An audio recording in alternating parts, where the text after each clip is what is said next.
नमस्कार. आपल्या उजनी धरण अपडेट न्यूज चॅनलमध्ये आपल्या सर्वांचं मनापासून स्वागत. आज 23 डिसेंबर 2023. खरं तर 23/12/23 ही आज तारीख आहे, परंतु आपल्या धरणाच्या 12 वाजलेत. 23 तारखेला 23व्या वर्षात आणि 12व्या महिन्यात आपल्या उजनी धरणाच्या 12 वाजलेले आहेत. कारण गेल्या 65 दिवसामध्ये आपल्या उजनी धरणातील 41% पाणी गेलेलं आहे. फक्त एक कालव्याला एक पाणी, बोगद्याला एक पाणी दिलेलं आहे एकाच पाळीत.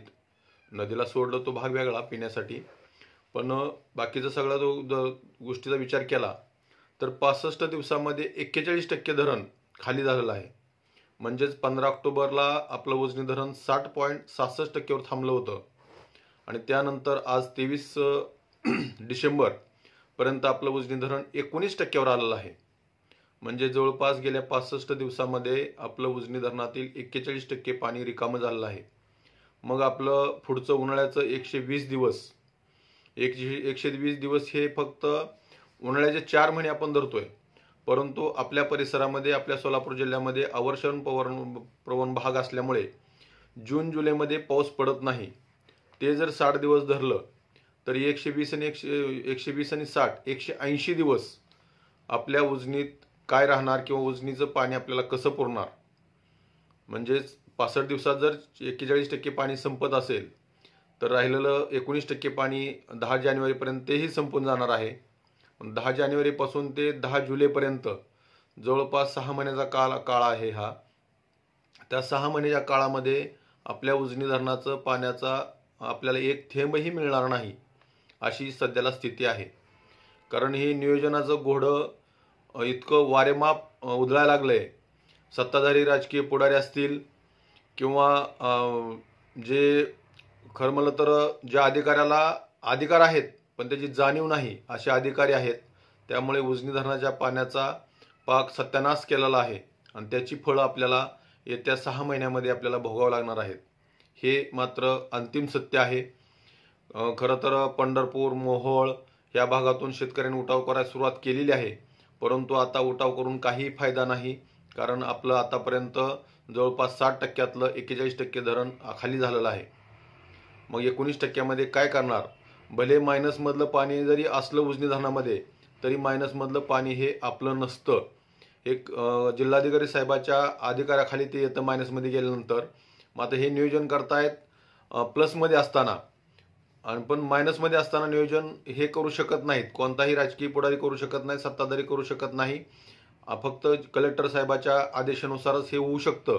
परंतु त्यांच्यावरही सत्ताधारी आमदार, सत्ताधारी मंत्री हे दबाव आणून काहीतरी कारस्थान करायला लावणार हे नक्की. तर त्यापूर्वी आपण आज सकाळची आकडेवारी बघूया. आज सकाळी 6 वाजता उजनी धरणाची एकूण पाणी पातळी 492.405 मीटर, तर एकूण पाणी पातळी ही 2092.41 दशलक्ष घनमीटर, अर्थात 73.88 TMC. 73.88 TMC जरी आकडा TMCचा मोठा दिसत असला तर त्यातील जवळपास 54 TMC पाणी हे आपलं मायनसमध्ये धरलं जातं. त्यामुळं त्या 54 TMC जर वजा केलं तर त्यात राहतंय किती, तर 19% पाणी राहतंय आपलं. फक्त 10 TMC पाणी राहतंय. 64 TMC मायनसमध्ये धरलं जातं, 53 TMC प्लसमध्ये धरलं जातं. तर 64 TMC मधून जर 73 TMC गेलं तर 10 TMC ते 9 ते 9.5 TMC पाणी शिल्लक राहतंय. परंतु तेही पाणी आता सोलापूरला सोडताना ते उडलं जाणार आहे, संपणार आहे. त्या 10 TMC मधलं जवळपास 6 ते 6.5 TMC पाणी सोडावं लागणार आहे. मग नंतरचं नियोजन कसं होणार, काय होणार हे त्यांनाच माहीत, आणि ह्याची फळं आपण शेतकरी भोगतोय. तर एकूण पाणी पातळी ही सध्याला 289.60 दशलक्ष घनमीटर, अर्थात 10.23 TMC पाणी सध्याला शिल्लक आहे. तर टक्केवारी बघितली तर 19.09% एवढं उजनी धरण आहे. आणि बाष्पीभवनाचा वेगही आता वाढायला लागलेला आहे. काल 4.80 मिलीमीटर होता, तो आज 5.03 मिलीमीटर झालेला आहे.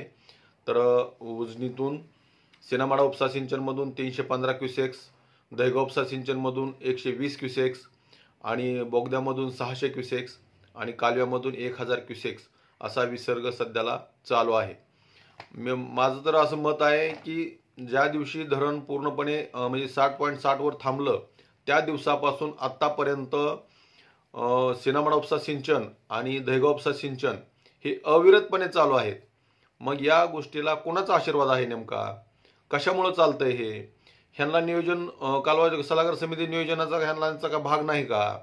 उजनी धरणाचा नियोजनाचा ह्यावर अंकुश नाही का? हे प्रश्न निर्माण होतातच. खरं म्हणलं तर तेथील शेतकरी नाराज होतील कदाचित, पण तसं नाही. तुम्ही शेतकरी आहात, आम्ही शेतकरी आहोत. तुम्हाला जसं पाणी मिळतं तसं आम्हाला मिळालं पाहिजे. आमचं जसं बंद झालं तसं तुमचंही झालं पाहिजे. उजनी धरण हे सगळ्याच आहे, परंतु एकाला एक आणि दुसऱ्याला दुसरं असं करता कामा नये. तर अशाच उजनीच्या ताज्या घडामोडीसाठी, ताज्या आकडेवारीसाठी आपल्या उजनी धरण अपडेट न्यूज चॅनलला लाईक करा, सबस्क्राईब करा, शेअर करा. उजनी धरण अपडेटसाठी बेंबळेहून सिद्धेश्वर शिंदे. धन्यवाद.